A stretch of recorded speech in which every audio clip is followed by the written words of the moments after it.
오늘 말씀 주제가 주님의 뜻을 세우고 사는 삶인데요. 사람들이 보통 한 해를 시작하든지 한 학기를 시작하든지 한 달을 시작하면 대개 그 달에 계획을 세우고 어떻게 할 것인가를 다 나름대로 뜻을 가지고 시작을 합니다.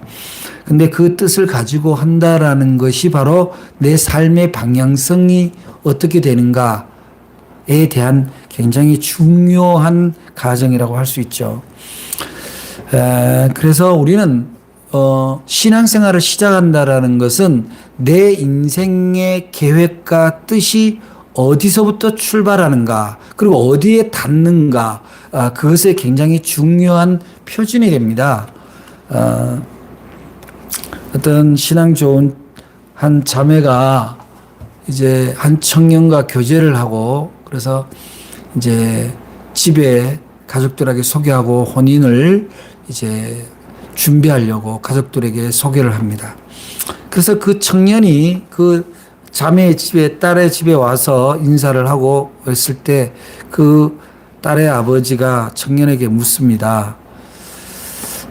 자네는 그렇게 앞으로 이렇게 계획이 뭔가? 자네의 계획이 뭔가? 이렇게 물었는데 이 젊은 청년이 저는 성경학자가 저의 장래 계획입니다. 그렇게 물었어요. 그러니까 그런가? 그거는 자네가 그런 계획은 좋은데 훌륭한 계획인데 우리 딸과 함께 할 계획이 뭔가? 제가 말씀을 묵상하고 기도하면 우리 가족의 삶은 하나님이 다 인도하시고 책임져 주실 겁니다. 그렇게 대답을 한 거예요. 그러자 이 딸의 아버지 입장에서는 가슴에 뭐가 하나 딱 얹힌 느낌이에요. 그래서 다시 묻습니다. 아니 그러면 이제 결혼하면 아이도 낳을 텐데 그럼 어떻게 할 거야? 그런 계획은 있나? 그랬더니 그건 마찬가지입니다. 하나님이 다 인도하시는 대로 가고자 합니다. 그러니까 이 장인이 그럼 자네는 뭘 하나? 저는 성경을 읽고 기도를 합니다. 그럼 자네는 장례를 위해서 준비하는 게 성경 읽고 기도하는 것만 있나? 그거면 충분합니다. 그러자 그 장인이 알았네. 오늘은 일단 돌아가게. 그 장인이 마음이 어땠을까요? 믿음 좋은 딸이니 그 장인이 당연히 믿음 있는 사람이겠죠. 딸에게 얘기합니다. 저 청년이 믿음이 좋은 것 같지만 하나님과 나의 삶을 어떻게 계획하는가에 대한 비전이 없다. 맹목적 신앙으로는 내 딸을 맡길 수가 없다.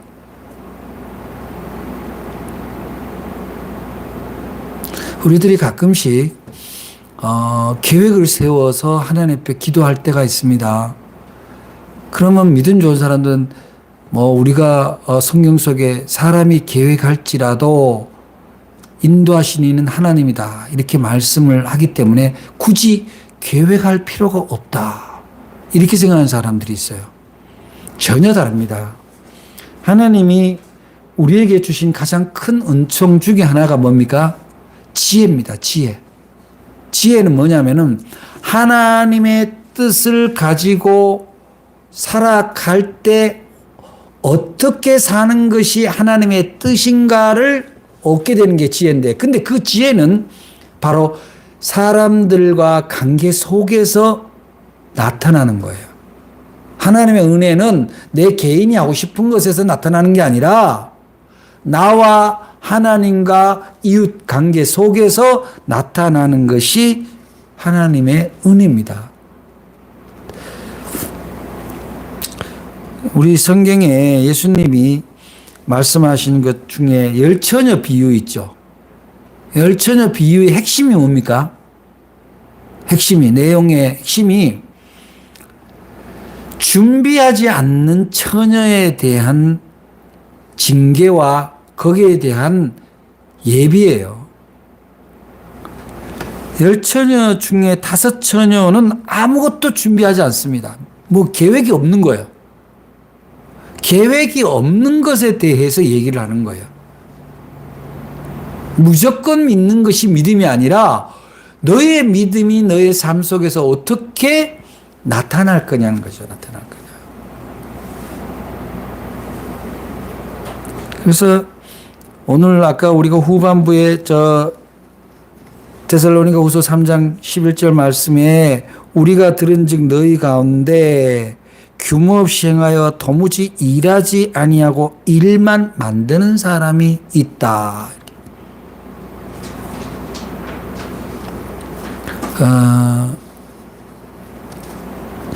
계획 없는 인생은요, 하나님의 은혜가 없습니다. 계획은 뭡니까? 내가 하나님 앞에 무엇을 어떻게 은혜를 받을 것인가에 대한 인생의 그릇을 만드는 거예요. 어떤 길을 갈 건가에 대한 나의 이정표를 만드는 게 계획입니다. 그래서 우리가 이제 그리스도인으로서 어떤 삶을 살 것인가 했을 때 주님의 뜻을 세우고 사는 삶인데 그게 바로 뭐냐면은 거룩한 계획을 세우는 일이에요. 구별된 계획을 세우는 삶입니다.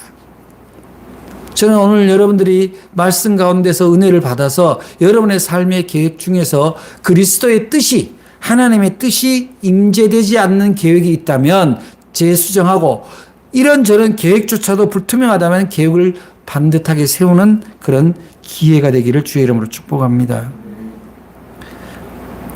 사람이 미래의 일을, 장래의 일을 계획할 때 오류가 나타나는 게 있는데 그 오류가 첫 번째 오류 나타나는 게 뭐냐면은 뭔가 구체적인 자기의 역할을 배제한 채 맹목적으로 하나님의 인도하시는 대로만 살아가겠다.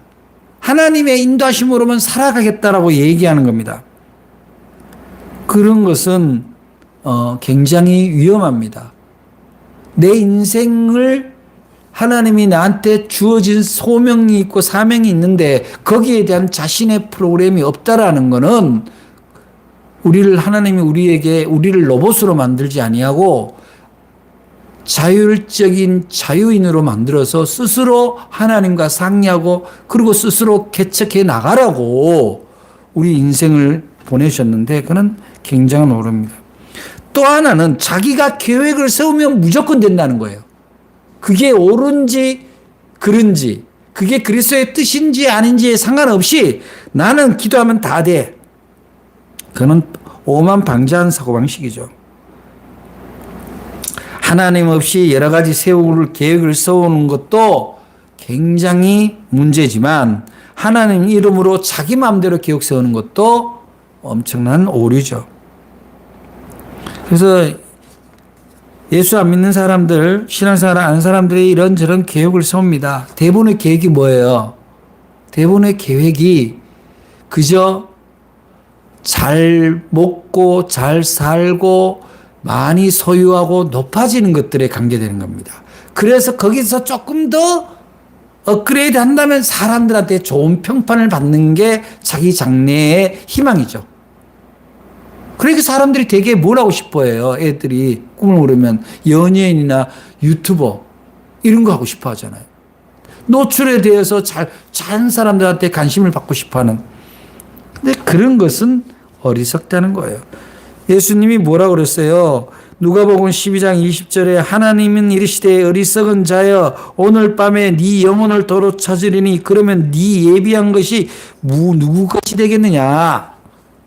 미래의 시간은 내 것이 아닙니다. 하나님의 것이죠. 하나님이 보장해줘야 미래의 계획도 이루어지는 건데 사람의 사고에는요 2가지 유형이 있다고 합니다. 하나는 최종적 사고, 그렇게 목적적 사고죠. 하나는 관계적 사고입니다. 이 관계적 사고라는 것은 모든 것을 내가 이루고자 하는 것과 있어서 관련지어서 사람이든 시간이든 물질이든 도구든 간에 그 목적과 관련되어서 생각하는 사고입니다. 가령 이런 거죠. 내가 사랑하는 사람이 생기면 사랑하는 사람과 모든 일을 관계지어서 관련지어서 판단하는 겁니다. 잘 새겨 들으세요. 여러분들이 계획 안에 관계성, 관련성 사고를 하고 있느냐 아니냐를 잘 봐야 돼요. 사랑하는 사람이 들어오면요, 그 사랑하는 사람이 처음에 좋아하는 것, 기뻐하는 것에 관심을 가집니다. 그런데 이제 사랑하는 사람이 결혼을 하고 자기 소유처럼 돼버린 순간부터는 어떻게 바뀝니까? 내가 중심이에요. 내가 좋아하고 내가 하고 싶은 것을 내 상대가 해주기를 원해요. 맞춰주기를 원합니다. 그런데 실질적으로 이 중간에 바로 그러한 판단이 뒤틀어지는 그 지점이 어디에 있냐? 바로 인간의 본성에 있는 거예요. 자기 중심적인 거죠. 그래서 우리가 최종적인 사고를 가진다고 할 때 내 인생의 목적이 어디냐 했을 때 내가 아니라는 거예요. 내가 아니라. 바로 실질적으로 함께 관계되어 있는 모든 이들과 함께 좋아지는 것, 그가 좋아지는 것. 만약에 충돌했을 때는 나보다는 내가 사랑하는 대상을 먼저 생각하는 거다. 그래서 우리가 인생의 계획을 할 때도 이런 겁니다. 내가 내 미래의 시간이 내 시간이 아니고 하나님의 시간이라면, 하나님이 역사하시려면 내 인생의 계획이나 움직임에 어떤 것을 하나님이 기뻐하실 건가, 이 점에 대해서 염두를 두는 것이 가장 현명한 거죠. 하나님을 믿는다면 하나님이 무엇에 역사를 하실 건가. 우리는 간단합니다. 교회를 안 다니는 사람도 하나님은 공의롭고 사랑에 역사하신다는 것은 누구나 거의 짐작을 하죠. 근데 오히려 믿는 사람들이 그 짐작을 놓칠 수가 있어요. 자기 의에 갇혀가지고. 그걸 바꿔서 표면적으로는 자기 의를 자기 믿음이라고 얘기를 해버리는 거죠. 대부분의 사람들은 이렇게 한 해를 시작하거나 또 어떤 새 학기를 시작하거나 뭔가 새로운 출발을 할 때 내가 어떤 존재가 될 것인가에 대해서 생각할 때 세상적이냐 아니면 영적이냐는 것을 우리가 봐야 돼요. 그래서 하나님이 기뻐하신다는 것은 하나님은 우리의 영적인 삶을 우리에게 기뻐하시죠. 그래서 영적인 삶을 추구한다라는 것이 뭐예요? 영적인 삶을 추구한다라는 것은 나한테 물질적으로 세상적으로 손해가 오더라도 내 영이 평안하고 나와 함께 있는 이의 영혼이 편안하다면 그것을 선택하는 거예요. 근데 그 선택할 때 나한테 일시적으로는 손해처럼 느껴지는 일이 있을 수가 있어요. 그때 뭐가 필요합니까? 그때 믿음이 필요한 거예요. 그때 믿음이 필요한 거예요. 내가 지금은 조금의 손해를 보고 약간의 고난이 있지만 이것을 통해서 하나님은 나한테 더 큰 은총을 주실 거라는 것이 그게 믿음이에요. 믿음은 그겁니다. 내가 더 커진다, 더 많아진다, 더 똑똑해진다가 아닙니다. 내가 하나님 보시기에 좋은 선한 일을 할 때 다소 내가 육신적으로 꿈꾸는 것이 늦어지거나 손해를 보는 것 같지만 그럼에도 불구하고 하는 것은 이것을 하나님이 기뻐하기 때문이다. 그래서 우리 신앙인들은요, 바로 그런 관점에서 우리의 미래를 세우는 것이, 계획을 세우는 게 아주 소중합니다.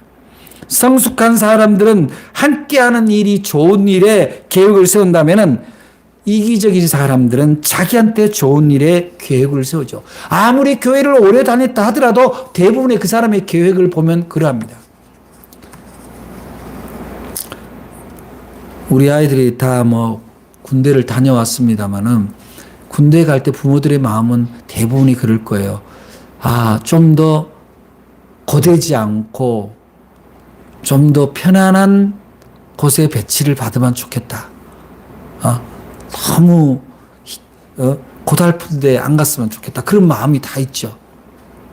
그렇지만 그렇게 기도할 수는 없는 거죠. 어떠한 고난과 고달픔이 있더라도 그리스도인으로서 잘 인내하고 잘 훈련되어서 훨씬 성숙되는 그런 기회로 삼아달라고 하는 게 바로 기도죠. 우리의 인생도 마찬가지라는 거예요. 우리가 잘 아는 우리 고사성어에 진인사 대천명이라고 있습니다. 이게 무슨 말이에요? 최선을 다한 이의 결과는 하늘에 맡겨라. 근데 여기서 우리 기독교인이 간과하는 게 뭐냐? 최선을 다하지 않고 하나님께 맡기는 거예요.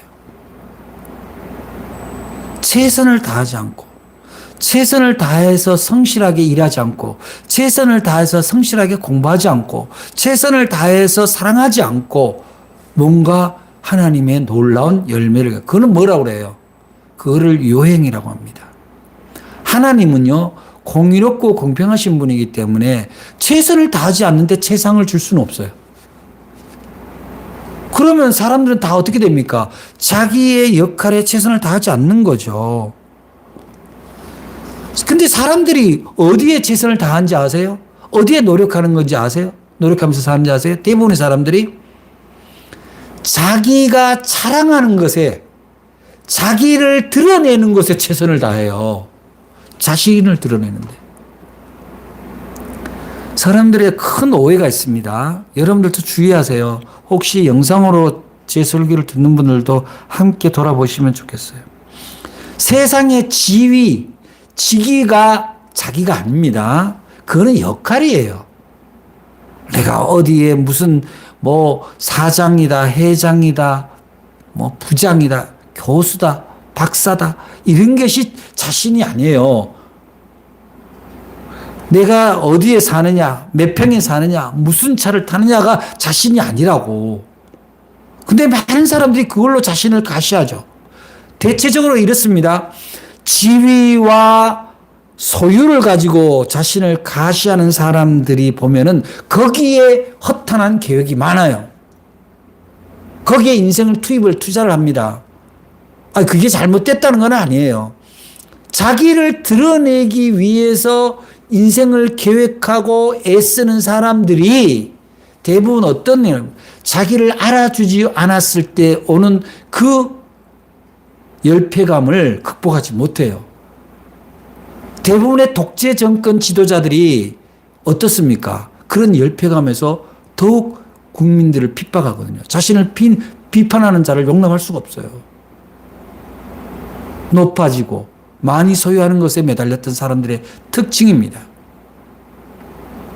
여러분, 높아지는 거 소중해요.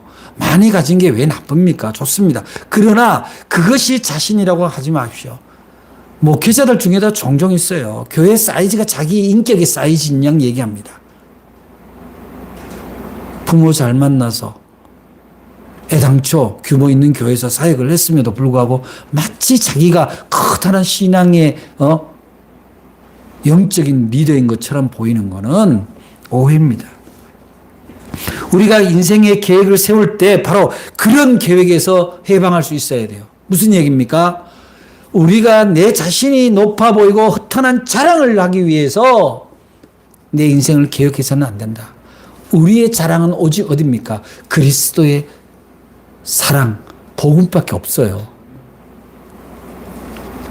그래서 우리의 인생은 바로 분명한 뜻을 세우고 살아가는 것이 우리의 신앙의 가장 근본적인 목적입니다. 무엇을 이루기 위한 것이 아니라 바른 뜻을 세우고 그것을 지켜가는 그런 믿음과 결단과 노력이 신앙의 뜻입니다.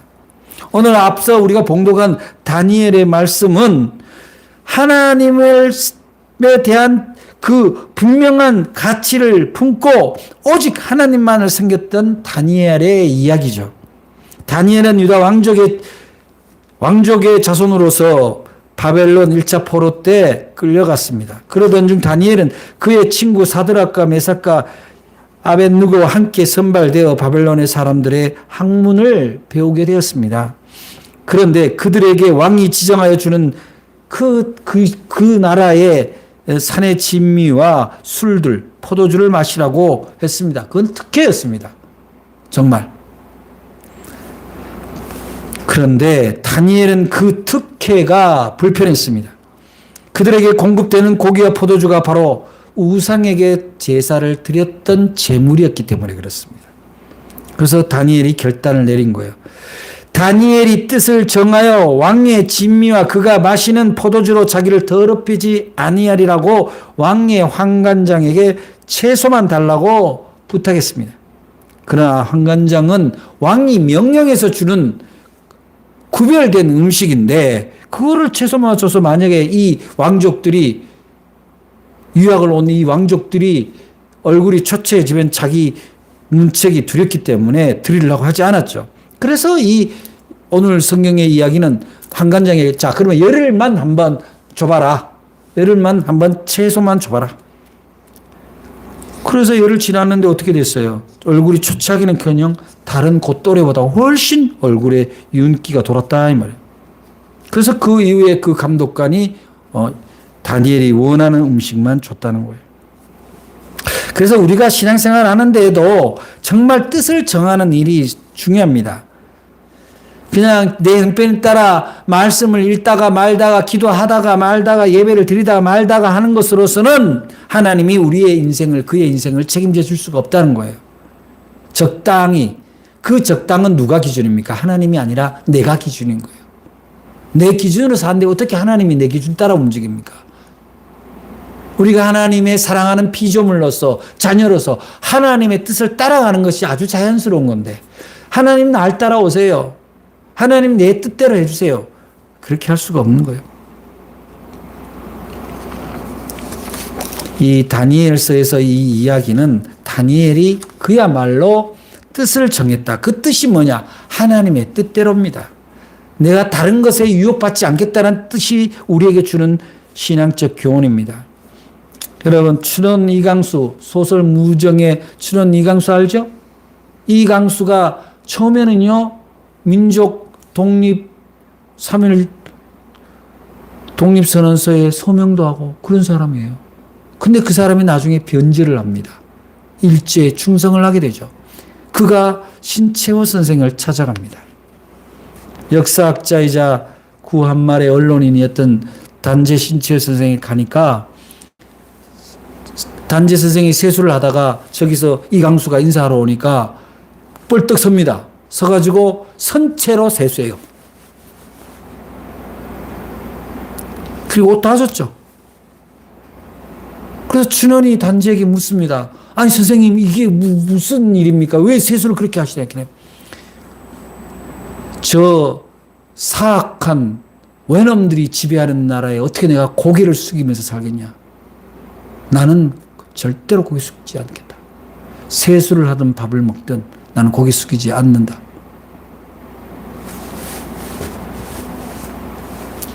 그게 무슨 의미가 있냐라고 얘기할 수도 있지만 말하자면은 일제시대 때 지식인들 중에 이미 조국의 해방을 불신하고 무릎을 꿇었던 자들에게 주는 굉장히 강력한 메시지죠.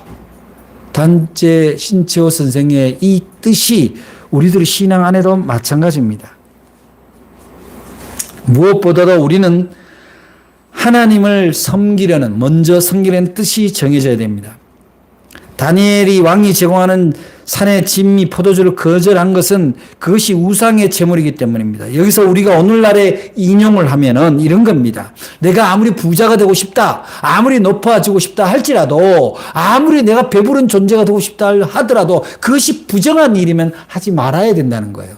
하나님이 기뻐하지 할 수 없는 방법이라면 그걸 선택해서는 안 되는 거예요. 아무리 맛있는 고기라도 우리 건강에 안 좋은데 계속 먹을 수는 없는 거예요.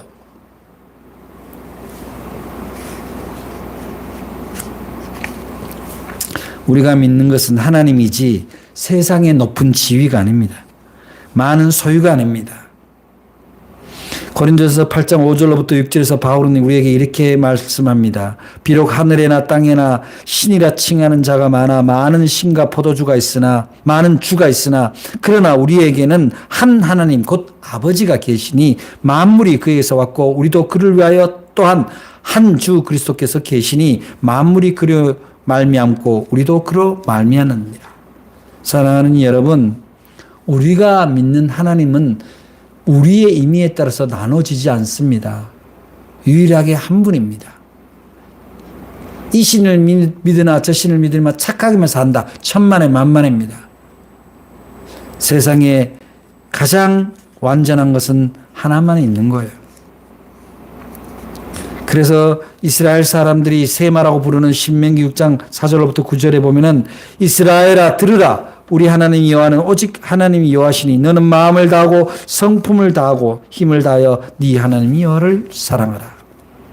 자, 이제 우리가 하나님과 하나님의 사랑하는 마음, 하나님을 믿는 마음, 주님의 뜻을 세우면서 살아가야 되는데 그 뜻이 어떻게 세워지느냐? 바로 삶의 자리마다 구별되어서 나타나는 겁니다. 우리가 하나님을 믿는 뜻이 어떤 때는 만몬을 섬기다가 어떤 때는 하나님을 섬기다가 어떨 때는 마누라가 좋다가 어떤 때는 다른 여자가 이뻐 보이면 이게 골치 아픈 거 아닙니까? 이게 분열입니다. 이게 분열증이라는 게 그런 거거든요. 정돈되지 않으면 분열이 일어나는 거예요. 하물며 우리가 믿는 하나님에 대해서 이중적인 잣대를 둘 수는 없는 거죠. 그래서 다니엘은 뭐냐면 자기 몸을 더럽히지 않겠다는 단일한 뜻을 세운 거예요.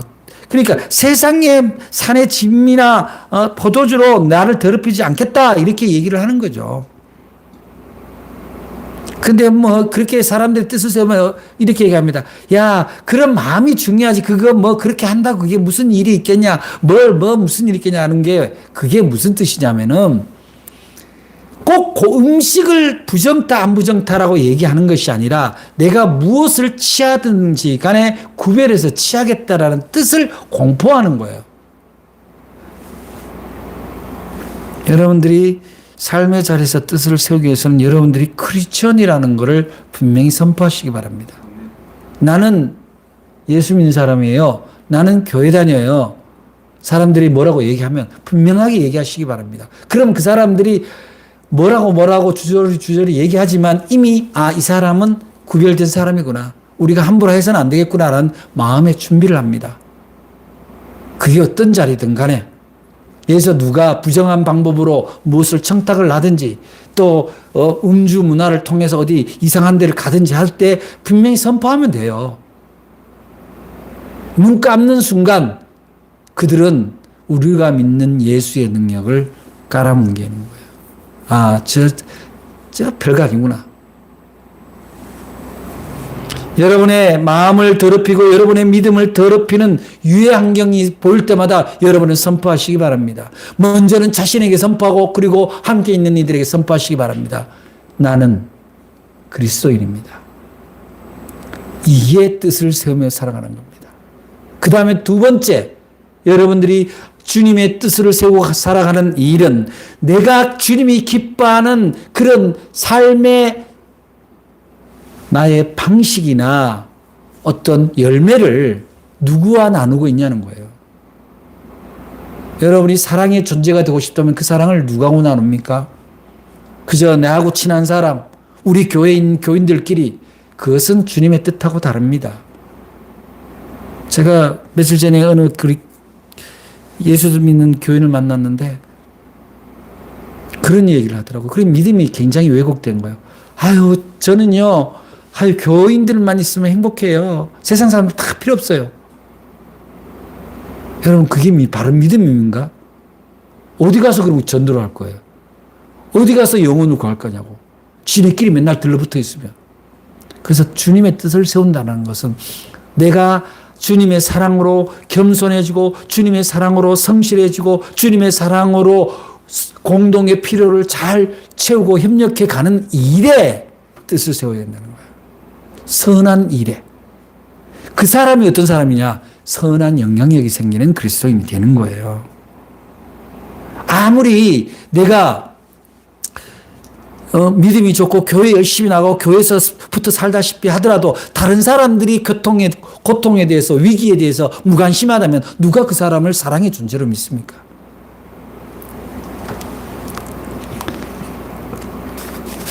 그래서 일하지 않는 것, 주님의 일을 하지 않는 것을 가지고 믿음을 시험을 하면은 백발백중 깨집니다. 사랑하는 여러분, 여러분들이 이 다니엘이 채소만 먹고 살아가겠다라는 이 얘기는 뭐냐면 내가 구별된 삶을 살아가겠다라는 결단입니다. 주님의 뜻을 세운 거예요. 여러분들도 동일한 뜻이 세워지기를 바랍니다. 이제 주연절이 지나고 사순절이 다가올 텐데 여러분들이 선한 일들, 주님의 뜻을 따라가서 하는 일들에 대해서 더러 시험이 오고 다른 사람들이 여러분들을 힘들게 할 수도 있습니다. 그럴 때에도 세상의 방법과 손잡지 마시기 바랍니다. 성경은 이렇게 우리에게 얘기합니다. 이제 너희가 허탄한 자랑을 자랑하니 이러한 자랑은 다 악한 것이다. 내가 여러 가지 계획을 해서 하나님이 개입을 할 때 그것은 뭐냐면 바로 선을 알고 행하는 일입니다. 선을 알고도 행할 줄 모른다면 그것은 하나님의 뜻을 저버린 일이고 또한 지금 안 하고 다음에 형편이 좋아지면 선을 행하겠다는 것도 하나님의 뜻을 저버리는 거예요. 지금 오늘 나한테 주어진 상황과 관계 속에서 무엇이 선인가가 판단이 섰다면 그거는 지금 하시기 바랍니다. 그게 주님의 뜻을 세고 가는 모습입니다. 지금 하지 않고 내일 하겠다라는 것은 결국 내일도 이루어질 수 없다는 것을 의미합니다. 오늘 여러분들이 사랑하는 이에게 사랑을 표현하고 미안한 사람에게 미안을 표현하고 위로가 필요한 사람이 위로를 표현할 때 지금 하시기 바랍니다. 오늘 하시기 바랍니다. 그것이 주님의 뜻을 세우고 가는 겁니다. 여러분의 직장생활, 학업 가운데 여러분의 공동체 생활 가운데 선한 영향력에 끼치는 사람이 되려면 내가 먼저 선한 일에 앞장서기 바랍니다. 내가 먼저 굳은 일을 맡아 하시기 바랍니다. 많이 하라는 게 아니에요. 다른 사람보다 한 가지씩만 더 하세요. 다른 사람보다가 10분만 더 수고하세요. 그러면 여러분들은 주님의 뜻을 세우고 갑니다. 그럴 때 사람들이 물을 거예요. 당신은 어쩌면 그렇게 삽니까? 내가 사는 것이 아니라 내 안에 계신 주님이 나를 그렇게 인도해 주십니다. 그렇게 할 때 저는 행복합니다. 당신도 그렇게 되기를 간절히 원합니다. 그것이 복음입니다. 기도하겠습니다. 사랑해 주님 감사합니다.